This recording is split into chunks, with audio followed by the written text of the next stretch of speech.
আসসালামু আলাইকুম ম্যাম। ওয়ালাইকুম আসসালাম।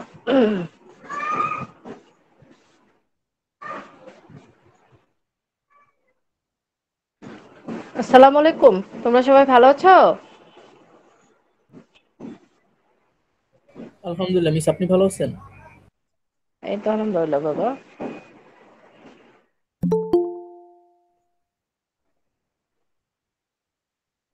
আমরা গতকাল আসলে কিছুটা রিভিশন করেছিলাম অধ্যায় ৮, তাই না? ইংরেজি ভাষণের সঙ্গে যেহেতু আমাদের কম্বাইন ছিল, তো আমরা আজকে অধ্যায় ৯ পড়বো। আমাদের প্রতিদিন আমাদের যে অধ্যায়টা চলছিল, অধ্যায় ৯ আমাদের চলছিল, আমরা অধ্যায় নবম অধ্যায় পড়বো। তো নবম অধ্যায়ের আমরা পড়ছিলাম, এর আগে আমরা গ্যামেটোজেনেসিস শুরু করেছিলাম এবং গ্যামেটোজেনেসিস, স্পারম্যাটোজেনেসিস এবং ম্যাম জেনেসিসের যে পরের ক্লাসে যে চ্যাপ্টারটা পরীক্ষা আসবে ওইটা নিয়ে একটু সৃজনশীল যদি আলোচনা করি। আচ্ছা, পরীক্ষা তো সময় আছে, সৃজনশীল এই অধ্যায়ে আজকে একটু পড়াই, মানে এই অধ্যায়টা আর একটা দিন পড়ালে মোটামুটি আমি শেষ করে দিব। ঠিক আছে সামি? নেক্সট ডেতে আজকে তোমাদের এই অধ্যায় সৃজনশীল শেষ হয়ে পড়াবো। যাবে? না না না, আরো 2 দিন লাগবে। তো আজকে একটু পড়াই দিয়ে আর সৃজনশীল নিয়ে আলোচনা করবে নেক্সট দিনে। হুম, ঠিক আছে। জি ম্যাম। ওকে। কারণ আজকে তো তোমাদের এই যে 11:30, আসলে 11:45 ক্লাস থাকলে উপস্থিতিটা অনেকটা কম থাকে। তোমরাই তো বলো, ঠিক কিনা? বলো। জি ম্যাম। হ্যাঁ, হ্যাঁ। তো এখন যদি আমি সৃজনশীল নিয়ে আলোচনা করি, তাহলে যারা নেই, অনেকের মোবাইলে চার্জ শেষ হয়ে গেছে, হয়তো সঙ্গত কারণে নেই, তো তারা কিন্তু একটু সমস্যা হবে। সেজন্য নেক্সট দিনে মনে করবো ওই দিন আমি অবশ্যই করাবো, কারণ ওই দিন তোমাদের সঙ্গে আমার একটু সকালে আর্লি ক্লাস থাকে। হ্যাঁ, আচ্ছা। তাহলে আমরা আজকে যে নবম অধ্যায় নিয়ে আলোচনা করব, আমরা গতদিনে গ্যামেটোজেনেসিস এবং গ্যামেটোজেনেসিসের যে দুটো ধাপ, একটা হলো স্পারম্যাটোজেনেসিস আর একটা ওজেনেসিস। স্পারম্যাটোজেনেসিসে আমরা ওইখানে শুক্রাণুর গঠন, তারপরে আমাদের যে স্পারম্যাটোজেনেসিসের যে পর্যায়গুলো আছে সেই পর্যায়গুলো আমরা শিখেছি।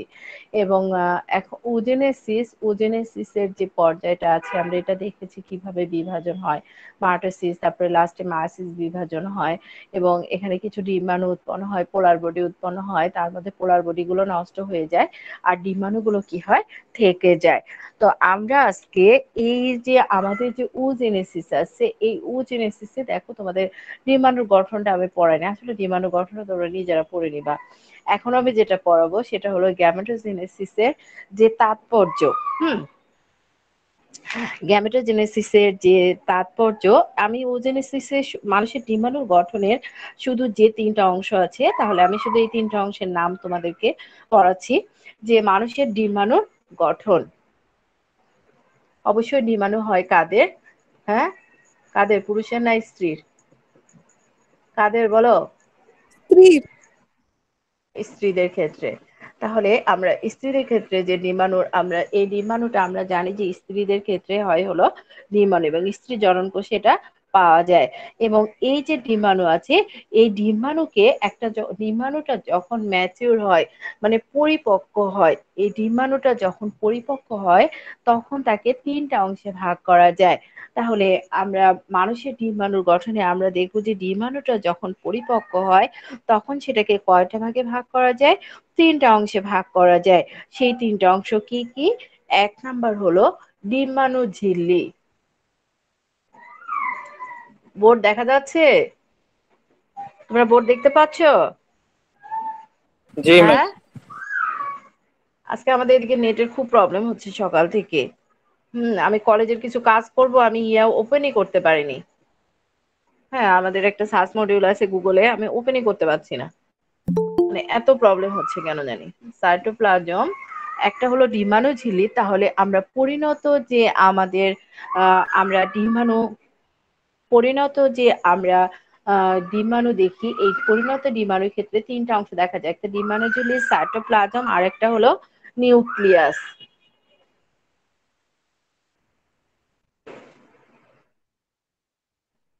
নিউক্লিয়াস। তাহলে ডিম্বাণু ঝিল্লি, সাইটোপ্লাজম, আরেকটা নিউক্লিয়াস। এখন আমরা এই যে তিনটা অংশ আমরা জানলাম, আমরা মোটামুটি এই তিনটা অংশ আমরা একটু পড়ে নিব। এবং আমরা যেটা আসলে আমরা ডিম্বাণু ঝিল্লি, নিউক্লিয়াস, আর একটা হলো সাইটোপ্লাজম। ঝিল্লি মানে কি, পর্দা, এটা আমরা জানি কিভাবে এটা হয়। এবং সাইটোপ্লাজম যে আছে, এই সাইটোপ্লাজমের আরেকটা নাম আছে, এই সাইটোপ্লাজমের আরেকটা নাম হলো উপ্লাজম। ও প্লাজম, সাইটোপ্লাজমের আরেকটা নাম উপ্লাজম। এবং এই যে ম্যাম ঝিল্লি মানে উপ্লাজম, আবরণ না? হ্যাঁ, মানে আবরণ বা পর্দা এরকম আর কি। ঠিক আছে। তো আমরা যে এই যে উপ্লাজম, সাইটোপ্লাজমের আরেকটা নাম হলো উপ্লাজম। আর এই উপ্লাজম যে আছে, এই উপ্লাজমে প্রচুর পরিমাণে আছে Golgi body, mitochondria, endoplasmic reticulum, এবং কিছু গ্রানিউল থাকে এখানে। আর এই যে সাইটোপ্লাজমে, হ্যাঁ, কুসুমগুলো, এই কুসুম সমানভাবে ছড়ানো থাকে। এই জন্য মানুষের যে ডিম্বাণু আছে সেখানে সেই ডিম্বাণুটার নাম হলো মাইক্রোলেসিথাল ডিম্বাণু। তাহলে মানুষের এই যে যে ডিম্বাণু আছে, এই ডিম্বাণুটার নাম কি? মাইক্রোলেসিথিয়াল ডিম্বাণু। এটা এমসিকিউ কোশ্চেন আসে, এই জন্য আমি হাইলাইট করলাম যে মানুষের ডিম্বাণুকে কি বলা হয়? মাইক্রোলেসিথাল। মানুষের ডিম্বাণুর নাম কি? এটা কিন্তু অন্য প্রাণী না। মানুষের ডিম্বাণুর নাম হলো অবশ্যই কিন্তু মানুষ। মাইক্রো মাইক্রোলেসিথাল। লেসিথাল। এটা হলো মানুষের জীবাণু। অবশ্যই কিন্তু কি মানুষ মানুষ লিখতে হবে। হ্যাঁ, তাহলে অবশ্যই কার ডিম্বাণু? মানুষের ডিম্বাণু। তাহলে মানুষের ডিম্বাণুর নাম মাইক্রোলেসিথাল। তাহলে আমরা এই যে মানুষের যে ডিম্বাণুর গঠন আছে, এই ডিম্বাণুর গঠনে আমরা কয়টা অংশ দেখলাম? তিনটা অংশ দেখলাম। কি কি? ডিম্বাণু ঝিল্লি, সাইটোপ্লাজম, নিউক্লিয়াস। তাহলে আমরা এই যে সাইটোপ্লাজম যে আছে, ডিম্বাণু ঝিল্লিটা নিজেরা পড়ে নিবা। সাইটোপ্লাজমটা আমি একটু পড়িয়ে দিলাম যে সাইটোপ্লাজমের আরেকটা নাম হলো ওপ্লাজম, এবং এতে প্রচুর পরিমাণে mitochondria, Golgi body, endoplasmic reticulum এবং গ্রানুলস দেখা যায়। এবং এই যে এই ডিম্বাণুতে কুসুমের পরিমাণ কেমন থাকে? মানুষের ডিম্বাণুতে কুসুমের পরিমাণ খুবই সামান্য থাকে। আর যেটুকুই থাকে সেই কুসুমগুলো সাইটোপ্লাজমে একদম সমানভাবে ছড়িয়ে থাকে। তাই মানুষের ডিম্বাণুকে বলা হচ্ছে মাইক্রোলেসিথিয়াল ডিম্বাণু। এরপর নিউক্লিয়াস। এই যে নিউক্লিয়াসটা, এটা হলো নিউক্লিয়াসটা খুবই বড় থাকে এবং এটা কেন্দ্র থেকে একটু সরে গিয়ে অবস্থান করে। যখন নিষেক সংগঠিত হয় তখন নিউক্লিয়াসটা কেন্দ্রে আসে এবং নিউক্লিয়াসে প্রচুর পরিমাণে আরএনএ এবং কয়টা ক্রোমোজোম থাকে? 23টা ক্রোমোজোম থাকে। তাহলে আমরা মানুষের যে ডিম্বাণুর কথা বললাম, আমরা ডিম্বাণুর গঠনের তিনটা অংশ দেখলাম। একটা ডিম্বাণু ঝিল্লি, সাইটোপ্লাজম, নিউক্লিয়াস। ডিম্বাণু ঝিল্লি বা পর্দাটা নিজেরা পড়ে নিবা। আর আমরা যে এই যে সাইটোপ্লাজম যে বললাম, এই সাইটোপ্লাজমের আরেকটা নাম ওপ্লাজম, এবং এতে প্রচুর পরিমাণে mitochondria, Golgi body, endoplasmic reticulum, তারপরে হলো কিছু গ্রানিউলও থাকে। তবে কুসুমের পরিমাণ থাকে খুবই সামান্য। আর যেটুকুই থাকে সেটা সাইটোপ্লাজমে সমানভাবে ছড়িয়ে থাকে। এই জন্য এই ডিম্বাণুকে বলা হচ্ছে, মানুষের ডিম্বাণুকে বলা হয় মাইক্রোলেসিথিয়াল। আর এই যে আমরা ডিম্বাণু, আমরা সাইটোপ্লাজমের পরে আমরা দেখলাম কি আছে? নিউক্লিয়াস। আমরা যে তিনটা অংশ বলেছি, নিউক্লিয়াসটা কেমন? নিউক্লিয়াসটা হবে বড় এবং এটা কোথায় থাকবে? কেন্দ্র থেকে একটু সরে থাকবে। যখন নিষেক হবে তখন এই নিউক্লিয়াসটা কেন্দ্রে চলে আসবে। এবং এর যে নিউক্লিয়াস আমরা দেখলাম, এই নিউক্লিয়াসে থাকবে হলো আরএনএ এবং 23টি ক্রোমোজোম। তাহলে আমরা মোটামুটি মানুষের যে ডিম্বাণুর গঠন বুঝেছি। হ্যাঁ, ক্লিয়ার? জি ম্যাম। আচ্ছা। আর এরপর আমরা এখন জানবো গ্যামেটোজেনেসিসের তাৎপর্য। আসলে তাৎপর্য আমরা জেনেই এসেছি যে এর প্রধান কাজই হলো তারা কি করে? যে জননে অংশগ্রহণ করে। অবশ্যই আমাদের মানুষের ক্ষেত্রে কি হয়? যৌন জনন। এবং যৌন জননে অংশগ্রহণকারী যে জীবগুলো আছে এগুলো সবই গ্যামেটোজেনেসিসের মাধ্যমে তাদের কি হয়? তাদের যে জেনেটিক ভারসাম্য বা তারা অন্য জীব কি করে? অপত্য জীব সৃষ্টি করে, তার মতো জীব সৃষ্টি করে। এবং সৃষ্টি করে তারা কি করে? ক্রোমোজোমের সংখ্যা অবশ্যই অপরিবর্তিত রাখে। এবং আমরা দেখেছি যে গ্যামেটোজেনেসিসে যখন মিয়োসিস বিভাজন সংগঠিত হয় এবং মেসিস বিভাজন সংগঠিত হওয়ার সময় তখন ক্রসিং ওভারের মাধ্যমে তাদের যে জেনেটিক গঠন বিশিষ্ট কি হয়? জনন কোষ উৎপন্ন হয় এবং তার জীবজগতের কি করে? প্রকরণের উদ্ভব ঘটে। এবং ওজেনেসিসের মাধ্যমে আমরা দেখেছি যে একটা নিশ্চল জীবাণু সৃষ্টি হয়। অন্যদিকে স্পারম্যাটোজেনেসিসে কি হয়? শুক্রাণু উৎপন্ন হয় সচল। এবং এটা নিষেক ঘটার সম্ভাবনাকে নিশ্চিত করে এবং প্রজাতির ধারা কি করে? অব্যাহত রাখে।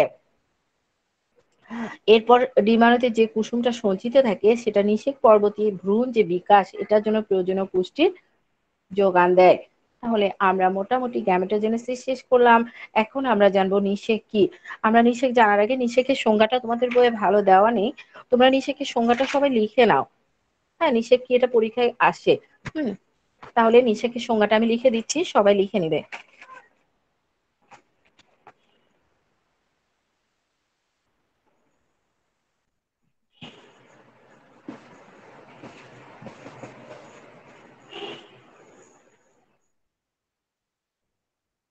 মিস, মানুষের ডিম্বাণুর নামটা কি?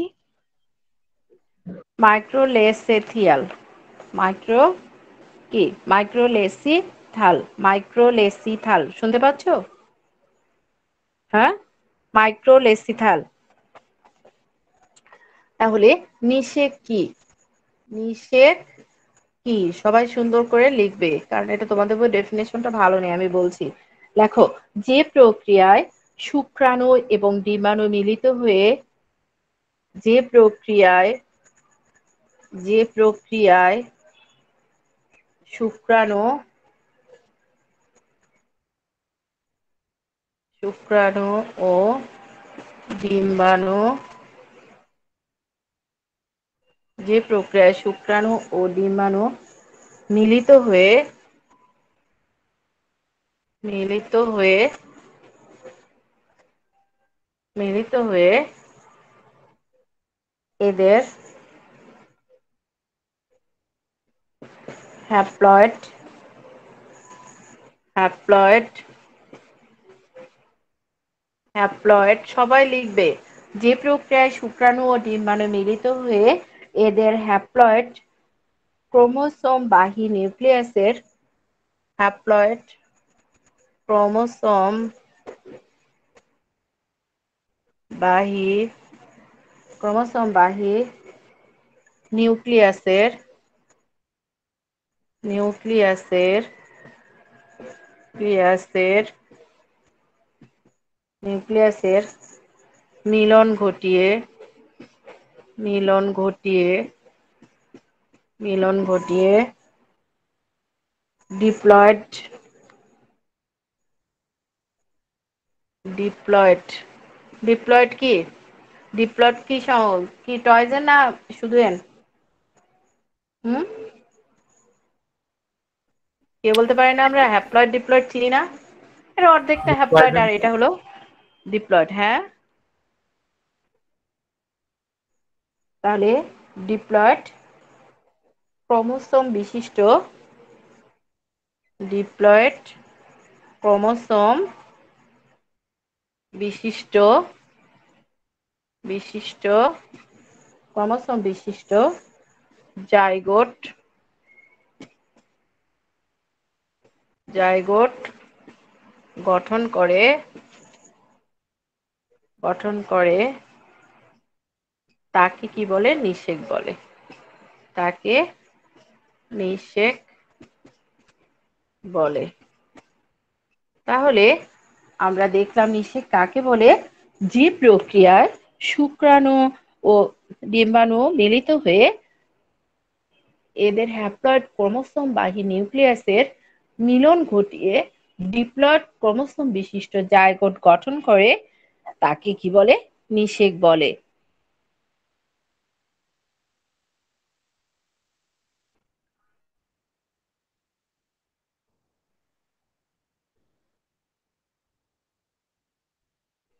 আর এই যে ডিম্বাণু এবং শুক্রাণু আমরা যে দেখলাম যে নিষিক্ত হচ্ছে নিষেক দ্বারা, এটা সাধারণত কিন্তু একবারেই হয়, এটা কখনোই দুবার হয় না।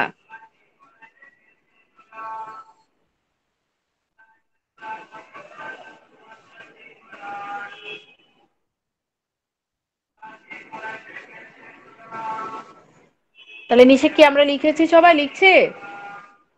হ্যাঁ, যে প্রক্রিয়ায় শুক্রাণু ও ডিম্বাণু মিলিত এদের হ্যাপ্লয়েড ক্রোমোসোম বাহী নিউক্লিয়াসে মিলন ঘটিয়ে ডিপ্লয়েড ক্রোমোসোম বিশিষ্ট জাইগোট গঠন করে তাকে নিষেক বলে। আমরা লিখছি নিষেক? জি ম্যাম। মিস যদি বলো। তাই তাই কি আমি এটা বুঝতেছি না। বুঝি না? আবার বলো বাবা, তুমি কি বলছো আমি বুঝতে পারিনি। মিস জাইগোটটা বুঝতেছি না। এই শুক্রাণু ডিম্বাণু মিলনের ফলে যে যে জিনিসটা উৎপন্ন হয় সেটাই হলো জাইগোট। ঠিক আছে? ওকে মিস।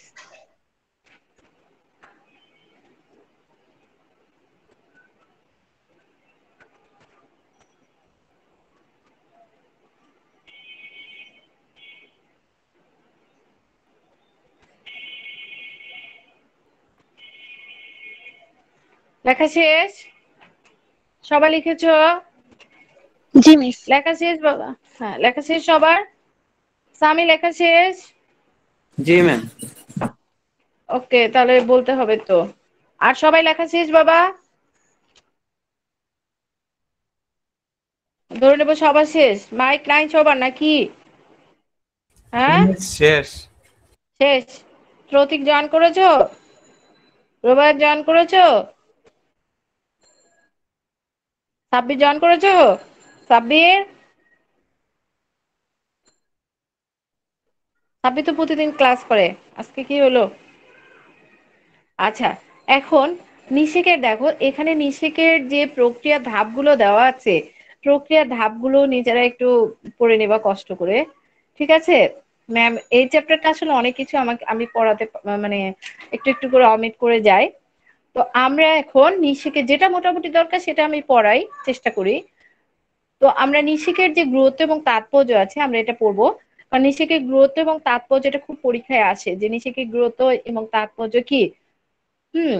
আর এই যে নিঃশেক যে প্রক্রিয়াটা এটা সাধারণত আমাদের যে পিতামাতার যে বৈশিষ্ট্য আছে বৈশিষ্ট্যকে কি করে সমন্বিত করে মানে একসঙ্গে করে। এবং আমরা দেখেছি যে নিষেকের ফলে কি হয় যখন আমাদের বাবা মার বৈশিষ্ট্য একসঙ্গে হচ্ছে, তাহলে বাবা মার যে জিন গুলো আছে সেই জিনেরও কি ঘটছে, অবশ্যই সমন্বয় ঘটছে তাই না? এবং সমন্বয় ঘটে নতুন একটা জিনের প্রকাশ ঘটছে এবং এটাতেই কি হচ্ছে আমাদের প্রকরণের সূচনা হচ্ছে। এবং নিষেকের ফলে কি হচ্ছে আমাদের ডিম্বাণু, এই নিষেকের ফলে আমাদের যে ডিম্বাণুটা আছে এটা পরবর্তী পর্যায়ে বৃদ্ধির জন্য কি হয় প্রস্তুত হয়। এবং নিষেকে আমরা দেখছি যে নিষেক জীবের লাস্টে আমরা দেখলাম তারা কি করলো, তারা প্রথমে কি করলো শুক্রাণু এবং ডিম্বাণু মিলনের ফলে তারা কি করে আমরা দেখেছি যে হ্যাপ্লয়েড ক্রোমোসোম, হ্যাঁ এই ক্রোমোসোমে বাহী যে নিউক্লিয়াস আছে সেটার যখন মিলন ঘটায় তখন কিন্তু তারা কি করে লাস্টে গিয়ে ডিপ্লয়েড সংখ্যাকে তারা কি করে পুনঃ প্রতিষ্ঠিত করে। এবং নিষেকের মাধ্যমে কিন্তু আমাদের যে আমরা যে পুরুষ বা স্ত্রী এই যে লিঙ্গ নির্ধারণটা এটা কিন্তু সাধারণত নিষেকের মাধ্যমে হয়। এবং নিষেকের মাধ্যমে আমাদের যে বংশ ধারাবাহিকতা আমরা যে রক্ষা করি এটা নিশ্চিত হয় নিষেকের মাধ্যমে। তাহলে আমরা নিষেকের যে তাৎপর্যটা মোটামুটি আমরা জানলাম। এখন হলো আমরা যেটা জানবো যে ইমপ্লান্টেশন কি। ইমপ্লান্টেশন কি বা গর্ভধারণ কি। আমরা শুধু এটুকু আমি পড়াবো যে ইমপ্লান্টেশন কি। ইমপ্লান্টেশন হলো নিষেক প্রক্রিয়া হয়ে গেল, নিষেকের পর 6 থেকে 9 দিনের মধ্যে, নিষেকের পর কি 6 থেকে 9 দিনের মধ্যে, এই নিষেকের পরে 6 থেকে 9 দিনের মধ্যে যে প্রক্রিয়া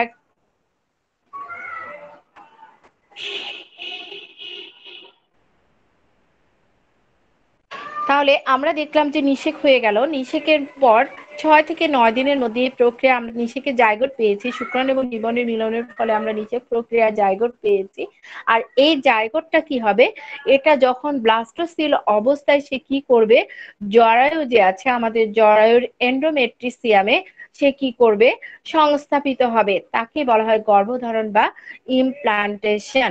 এখন কথা হলো যে আমরা যে জরায়ু যে এন্ডোমেট্রিসিয়াম আছে আমি তো এটা জানি না যে এটা কি জিনিস তাই না? আমরা যখন ডিম্বাণু পড়বো, ডিম্বাণুর যখন গঠনটা পড়বো তখন আমরা এটা সম্পর্কে জেনে আসবো। যাই হোক, তো আমরা এই যে গ্যামেট ইমপ্লান্টেশন কি।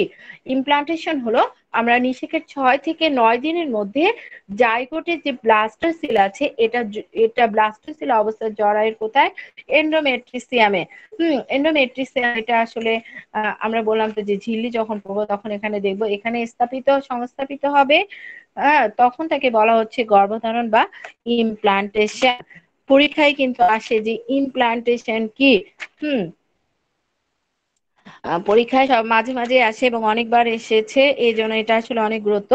তাহলে আমরা এটা খুব সহজভাবে লিখতে পারি যে বর্ধনশীল মানব ভ্রূণ জরায়ু প্রাচীরে সংস্থাপিত হওয়ার কৌশলকে বলা হয় ইমপ্লান্টেশন। তোমরা চাইলে এই সংজ্ঞাটা লিখতে পারো। হ্যাঁ, আমরা তোমাদের বলে দেওয়া আছে যে নিষেকের 6 থেকে 9 দিনের মধ্যে যে প্রক্রিয়া জাইগোটকে ব্লাস্টোসিল অবস্থায় জরায়ুর এন্ডোমেট্রিসিয়ামে সংস্থাপিত হয় তাকে গর্ভধারণ বা ইমপ্লান্টেশন বলে। এবং এক কথায় তোমরা লিখতে পারো যে বর্ধনশীল মানব ভ্রূণ জরায়ুর প্রাচীরে সংস্থাপিত হওয়ার কৌশলকে কি বলা হয়, ইমপ্লান্টেশন বলা হয়।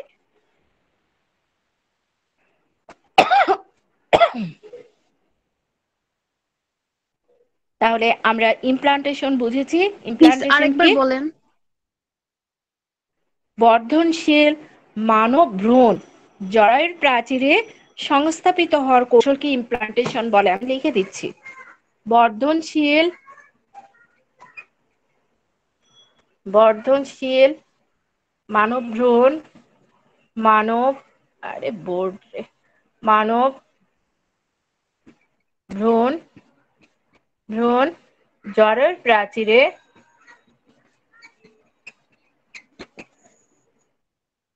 জরায়ুর প্রাচীরে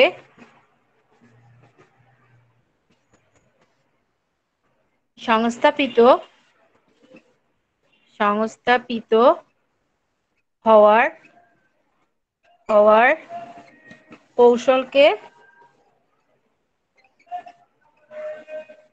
কৌশলকে ইমপ্লান্টেশন বলে।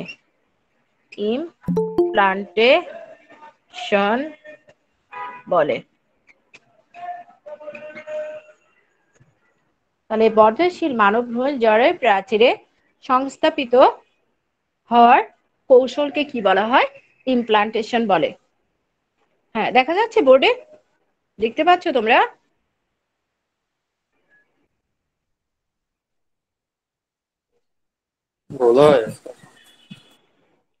ঘোলা হয়ে গেছে কেন? ঘোলা দেখা যাচ্ছে? বললাম না আজকে সকাল থেকে নেটের অনেক প্রবলেম, আমি গুগলে কাজই করতে পারছি না। হ্যাঁ, তোমাদের হচ্ছে কিনা জানি না, কিন্তু খুব প্রবলেম করছে। তাহলে বর্ধনশীল মানব ভ্রূণ জরায়ু প্রাচীরে সংস্থাপিত হওয়াকে কি বলে? ইমপ্লান্টেশন বলে। আর আমরা যে ইমপ্লান্টেশন দেখলাম, এই ইমপ্লান্টেশনে আমরা দেখেছি যে আমাদের ডিম্বাণু নালী আছে, এটা কি হয়, এটা আমরা জানি যে নিষিক্ত হয়ে জাইগোটে পরিণত হয় এবং এটা দ্রুত বিভক্ত হয়ে মরুলা নামক একটা নিরেট কোষপুঞ্জের সৃষ্টি করে। আমরা জানি যে যখন অনেকগুলো কোষ একসঙ্গে জড়ো হয়ে একটা মানে পুঞ্জ মানে কি বোঝো কি, একটার পর একটা যখন কোষ সাজিয়ে রাখছি বা একসঙ্গে থেকে তারা কি করছে, তখন এটা আসলে পুঞ্জ যখন হয় তখন কিন্তু আসলে এই জিনিসটা কি হয়, শক্ত হয়, তখন এটাকে বলা হচ্ছে মরুলা। এবং এই যে মরুলা যে আমরা বললাম, এই মরুলা তখন আমরা দেখব যে মরুলা যখন সৃষ্টি করলো, কোষপুঞ্জে যখন সৃষ্টি করলো, তখন তাদের ভিতরে যে সিলিয়া আছে এটা আন্দোলিত হবে এবং সংকুচিত হয়ে নিম্নগামী হবে, নিচের দিকে যাবে। এবং যার ফলে কি হবে, এখানে জাইগোটের যে পর্যায়ক্রমিক মাট্রিসিস বিভাজন হবে, এই জাইগোটের যখন পর্যায়ক্রমিক মাট্রিসিস বিভাজন হবে তখন এটাকে বলা হবে ক্লিভেজ। এবং এই যে কোষপুঞ্জ যে আছে, এই ম্যাম, কোষপুঞ্জটা, হ্যাঁ বলো। ম্যাম আপনি একবার ক্যামেরাটা বন্ধ করে চালু করবেন? ক্যামেরাটা বন্ধ করে চালু করলে তো আবার ভিডিও অন করতে হবে, বলো। আচ্ছা, না ম্যাম, ওই যে ক্যামেরাটার মধ্যে ক্লিক করেন, ওই যে এখানে যে শুধু ক্যামেরাটা অফ করে অন করবো না? এই যে ম্যাম, এখন ঠিক আছে।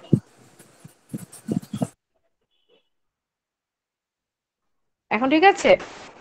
জি ম্যাম, তো আমি ফোকাস নিতে পারেন। কেন এরকম হচ্ছে, কেন কি নেটের সমস্যা? না ম্যাম, যাই হোক ম্যাম, ঠিক আছে। না কিসের সমস্যা সেটা তো বুঝছি না। মোবাইলে তো সমস্যা হওয়ার কথা না, কারণ মোবাইল তো একদমই নতুন, এটা তো কয়েক মাস হলো মাত্র। মোবাইলে তো প্রবলেম হওয়ার কথা না।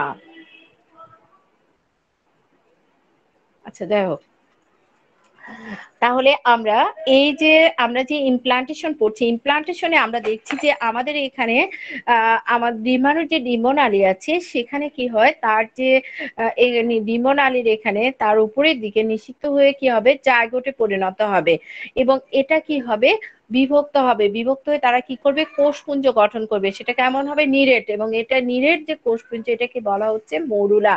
আর এই মরুলা গুলো, তার ভিতরে যে সিলিয়া আছে এটা আন্দোলিত হবে এবং সংকুচিত হবে। এটা সংকোচনের ফলে তারা কি হবে, নিচের দিকে যাবে এবং জাইগোটটা যেটা আছে, এই জাইগোটের কি করবে, পর্যায়ক্রমিক মানে একটু পর পর পর্যায়ক্রমিক মাট্রিসিস বিভাজন হবে। আর এই মাট্রিসিস বিভাজনকে বলা হচ্ছে ক্লিভেজ। এবং নিরেট যে এখানে আমরা কোষপুঞ্জটা পেয়েছি, মানে যে মরুলাটা পেয়েছি, এটা ডিম্বনালী থেকে তারা কি করবে, তরল সংগ্রহ করবে এবং করে তার যে গহ্বর আছে, তা আমরা জানি যে তার সিলোমিক যে গহ্বর, সেই গহ্বরটাকে বলা হয় কি, ব্লাস্টোসিল। আমরা পড়ে এসেছিলাম প্রথম চ্যাপ্টারে।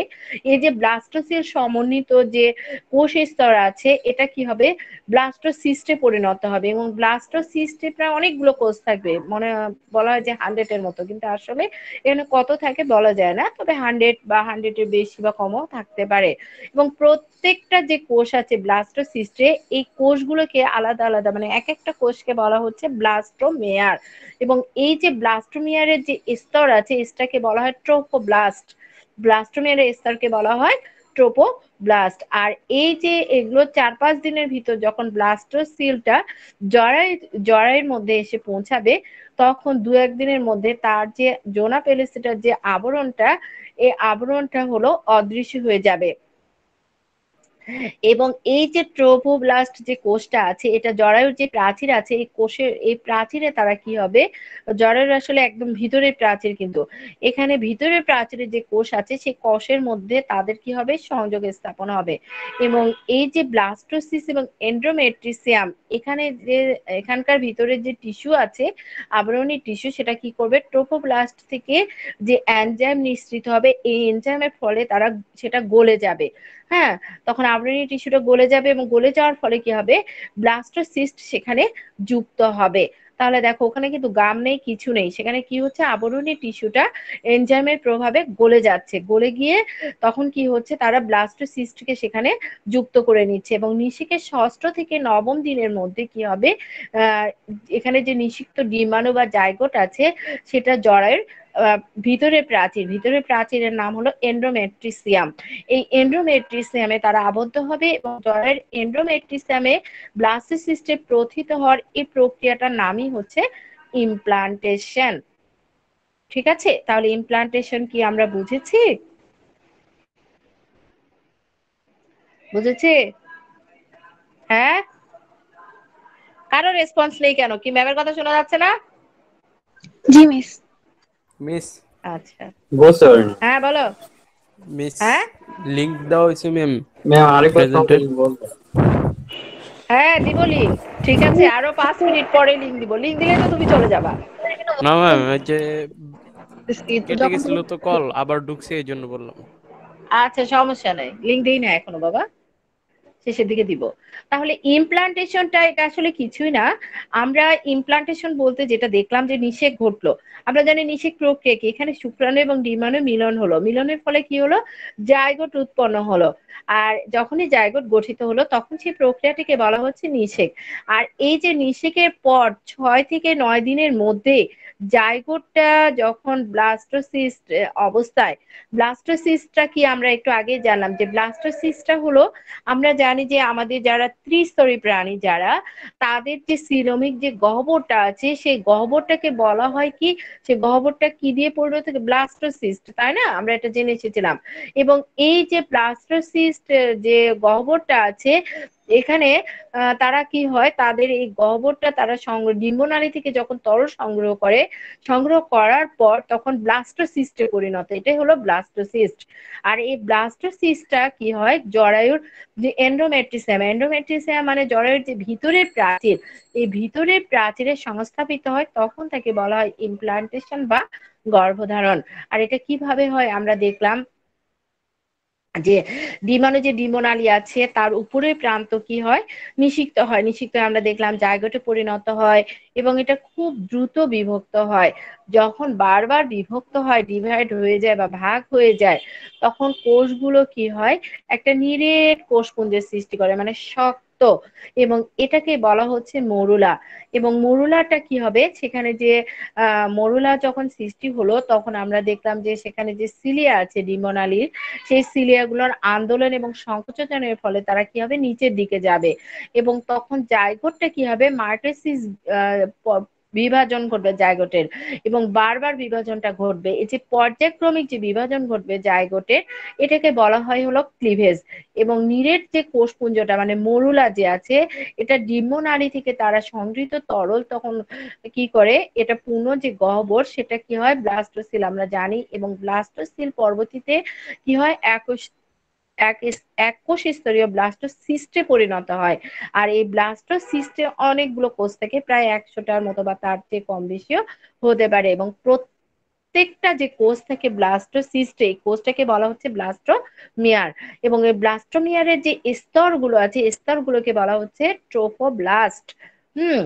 আর এই 4-5 দিনের ভিতরে যখন ব্লাস্টোসিস্ট জরাতে এসে পৌঁছাবে, পৌঁছানোর ফলে সেখানে কি হবে, জরায়ুর একটা আবরণ জোনা পেলুসিডা, এটা অদৃশ্য হয়ে যাবে। এবং ট্রোফোব্লাস্ট কোষ এবং জরায়ুর এন্ডোমেট্রিসিয়াম মানে ভিতরের যে প্রাচীরটা আছে, এর মধ্যে কি হবে, সংযোগ স্থাপিত হবে। সহযোগে স্থাপিত হবে, কিন্তু এটা তো আর সেখানে ব্লাস্টোসিস্টটা তো সেখানে আগে যুক্ত হতে হবে। আর এই ব্লাস্টোসিস্টটা সেখানে যুক্ত হওয়ার জন্য এর ভিতরে যে আবরণী টিস্যু আছে, এই আবরণী টিস্যুটা ট্রোফোব্লাস্ট থেকে এক ধরনের এনজাইম নিঃসৃত হবে। এনজাইম নিঃসৃত হওয়ার ফলে এই আবরণী টিস্যুটা গলে যাবে, গলে গিয়ে কি করবে, ব্লাস্টোসিস্টকে সেখানে যুক্ত করবে। এভাবে নিষেকের ষষ্ঠ থেকে নবম দিনের মধ্যে কি হবে, নিষিক্ত ডিম্বাণু বা জাইগোটটি ব্লাস্টোসিস্ট অবস্থায় জরায়ুর এন্ডোমেট্রিয়ামে আবদ্ধ হবে। এবং এই যে এন্ডোমেট্রিয়ামে যে আবদ্ধ হলো, এই প্রক্রিয়াটার নামই হলো ইমপ্লান্টেশন। আমার মনে হয় এখন বোঝার কথা। বুঝেছি আমরা? হ্যাঁ। জি ম্যাম। এখন আমরা যেটা জানবো সেটা আগে তোমাদের লিঙ্কটা দিয়ে নেই।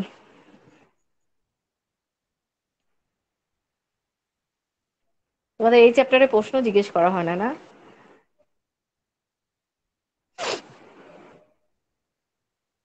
কি হলো আবার?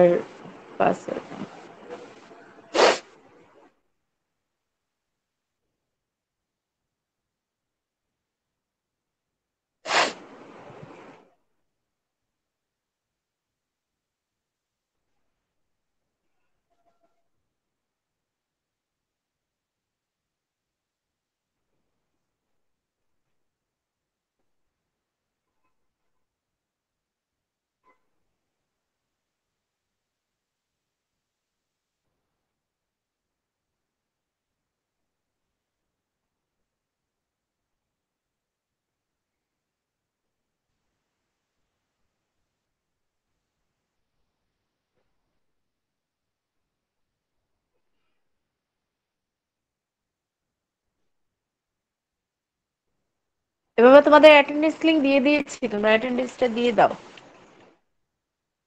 আচ্ছা, তাহলে আমরা যে ইমপ্লান্টেশন বা গর্ভধারণ করলাম, এরপরে আমরা যেটা জানবো সেটা হলো প্লাসেন্টা বা অমরা সম্পর্কে। প্লাসেন্টা বা অমরা সম্পর্কে এখানে দেখো একটা ছবি দেওয়া আছে যে মায়ের পেটের মধ্যে তুমি কিভাবে থাকো, হ্যাঁ, কেমন ভাবে মা তোমাকে নিয়ে থাকে।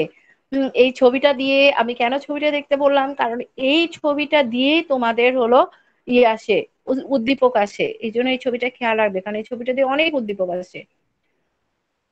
তাহলে এই যে প্লাসেন্টা বা অমরা কি, এখানে বলা হচ্ছে যে ভ্রূণীয় এবং মাতৃ টিস্যুতে গঠিত যে চাকতির মতো গঠন, ফিটাস ও মাতৃ দিয়ে বিভিন্ন পদার্থের বিনিময় নিয়ন্ত্রণ করে, তাকে অমরা বা প্লাসেন্টা বলে।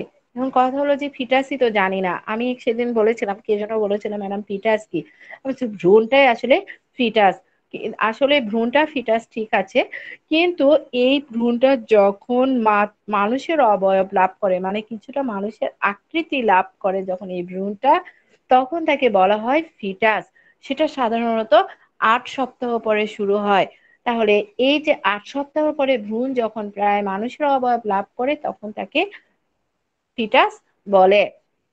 আর এই ফিটাস বা মাতৃদেহে বিভিন্ন পদার্থের যে বিনিময় নিয়ন্ত্রণ করে, তাকে বলা হয় হলো অমরা বা প্লাসেন্টা। দেখো, অমরা বা প্লাসেন্টার কাজ পরীক্ষায় খুবই আসে।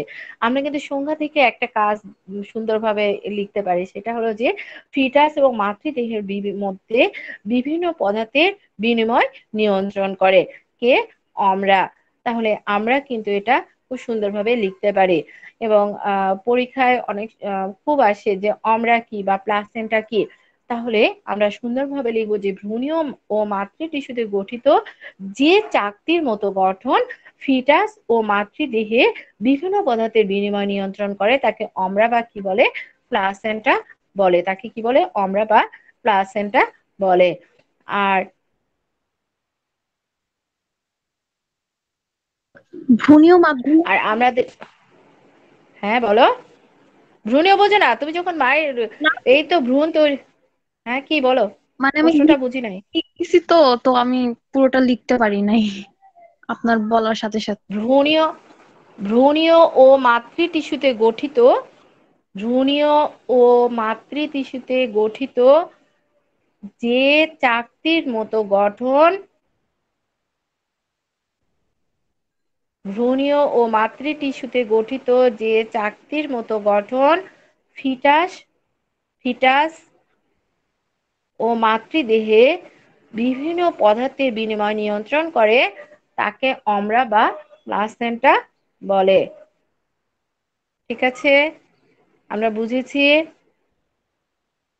জি মিস।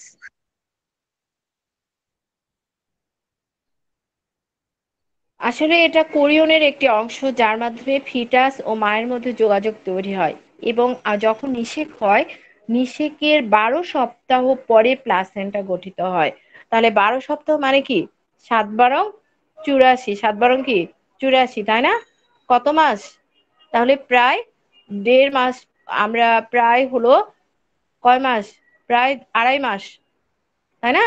30, 30, 60, 2.5 মাসেরও বেশি, প্রায় 3 মাসের কাছাকাছি। 3 মান্থ, প্রায় 3 মান্থ যখন মায়ের গর্ভে, তখন কি হয় প্লাসেন্টা গঠিত হয় কত সপ্তাহ পর? 12 সপ্তাহ পর। আর ফিটাস গঠিত হয় 8 সপ্তাহ পর। ঠিক আছে, এলে এমসিকিউ প্রশ্ন আসে। আর আমরা যে কোরিয়ন বললাম, যে এই যে আমরা একটু আগে বললাম যে কোরিয়ন, হ্যাঁ, এটা হলো আহ এটা একটা কোষ, এটা একটা কোষ। কোরিয়ন কি? কোরিয়ন একটা কোষ। আর এই যে কোরিয়ন যে কোষগুলো আছে, এই কোষগুলো আমাদের যে অমরা বা প্লাসেন্টা আছে, এখানে কোরিয়নিক ভিলা সৃষ্টি করে। তবে হ্যাঁ, এই কোরিয়নিক কোষ কিন্তু সাধারণত অমরায় পাওয়া যায়, অমরার ফিটাসের। ঠিক আছে, অমরার কোথায় পাওয়া যায়? ফিটাস, অন্য জায়গায় কিন্তু এটা পাওয়া যায় না। তাহলে আমরা মোটামুটি যে অমরা বা প্লাসেন্টা কি আমরা বুঝেছি। এবং এই যে অমরা বা প্লাসেন্টা, তোমাদের এই যে অমরার কাজ, আমি অমরার মিস কাজ কিন্তু লিংকটা আরেকবার পরীক্ষা। দিবেন? হ্যাঁ, স্বামী দিয়ে দাও তো বাবা। তাহলে অমরার যে কাজ, স্বামী দিয়ে দাও না একটু। স্বামী অভি কে আছো, দিয়ে দাও। জি ম্যাম। অমরার, হ্যাঁ, অমরার যে কাজ আছে, এই অমরার কাজ কি? অমরার কাজ হলো, এটা খুব পরীক্ষায় আসে। পরীক্ষায় কিন্তু দুটো প্রশ্নই আসে, যে অমরা কি বা প্লাসেন্টা কি, এবং অমরার কাজ সবসময় পরীক্ষায় আসে, খুবই ইম্পর্টেন্ট। একটা কাজ তো আমি বললামই, যে তারা কি করে আমাদের যে আমাদের যে ফিটাস, মানুষের যে ফিটাস এবং মাতৃদেহে বিভিন্ন পদার্থের বিনিময় কি করে নিয়ন্ত্রণ করে, এটা তার একটা কাজ। এরপরে দেখো তোমাদের বই সুন্দর করে কাজ দেওয়া আছে, যে অমরার কাজ, এটা 2 মার্কসের জন্য আসে। তোমরা অবশ্যই 4টা কাজ খুব ভালোভাবে লিখে দিবে, যেমন সংস্থাপন, পুষ্টি, বর্ণনাগুলো লিখবে, গ্যাসীয় বিনিময়, রেচন, অনাক্রমতা, জীবাণু বহন, ঔষধ সেবন, সঞ্চয়, হরমোন নিঃসরণ। তাহলে আমরা যে অমরার কাজ বললাম, অমরার কাজের আমি মেইন শুধু এই পয়েন্টগুলো বললাম, সেটা হলো কি সংস্থাপন, পুষ্টি, গ্যাসীয় বিনিময়, তারপরে রেচন, অনাক্রমতা, জীবাণু বহন, ঔষধ সেবন, সঞ্চয়, হরমোন নিঃসরণ। পুষ্টি তোমরা নিজেরাও সুন্দরভাবে লিখতে পারো, যে কি করে সে অমরার পুষ্টি সরবরাহ করে, পুষ্টি নিশ্চিত করে। গ্যাসীয় বিনিময়, এটা কি শ্বসনে সাহায্য করে, গ্যাসীয় বিনিময় ঘটিয়ে কার মধ্যে? মা এবং ভ্রূণের মধ্যে, মাতৃত্ব এবং ভ্রূণের মধ্যে। রেচনে সাহায্য করে। অনাক্রমতা মানে কি? যে জীবাণুর বিরুদ্ধে প্রতিরোধ ক্ষমতা গড়ে তোলে। ঔষধ সেবন, হ্যাঁ, চিকিৎসার জন্য কি করা হয়? মা বিভিন্ন ধরনের ঔষধ মা সেবন করে, তখন মাতৃদেহ থেকে অমরার মাধ্যমে সেগুলো ব্যাপিত হয়ে কোথায় যায়? ভ্রূণে যায়। এবং এই অমরা কি করে, অনেক সময় দেখা যায় যে ভুল ওষুধ খেলে কি হয়, মারাত্মক ক্ষতিকর প্রভাব পড়ে। এরপরে সঞ্চয়, অমরার স্নেহ, গ্লাইকোজেন এবং লৌহ সঞ্চিত থাকে। তো আমরা মোটামুটি যে অমরা বা প্লাসেন্টা এটা বুঝলাম। তাহলে আমরা আজকে যেটা পড়লাম, আমরা পড়লাম ডিম্বাণু গঠন, নিষেক, ইমপ্লান্টেশন বা গর্ভধারণ, অমরা বা প্লাসেন্টা এবং অমরার কাজ। আমরা এই পর্যন্তই পড়বো, কারণ বেশি পড়লে আবার মাথা হ্যাং হয়ে যাবে, তাই না? তাহলে আমরা মোটামুটি যেটুকু পড়লাম আমরা এটুকু পড়বো, আর নেক্সট দিনে দেখে আর কয়েকটা জিনিস এই চ্যাপ্টার থেকে পড়াবো। পরে এটা শেষ করে আমি 10ম অধ্যায়ে চলে যাব। তাহলে মিস সবাই অ্যাটেন্ডেন্স বলো। মিস 12 সপ্তাহে কি যেন, ওইটার নাম কি যেন বললেন? 12 সপ্তাহে আমাদের এই যে প্লাসেন্টা বা অমরাটা সৃষ্টি হয় 12 সপ্তাহ পর। ঠিক আছে, আর 8 সপ্তাহ পরে হয় ফিটাস। হ্যাঁ, ওকে। আচ্ছা, তাহলে সবাই ভালো থেকো। ওকে, আল্লাহ হাফেজ, আসসালামু আলাইকুম।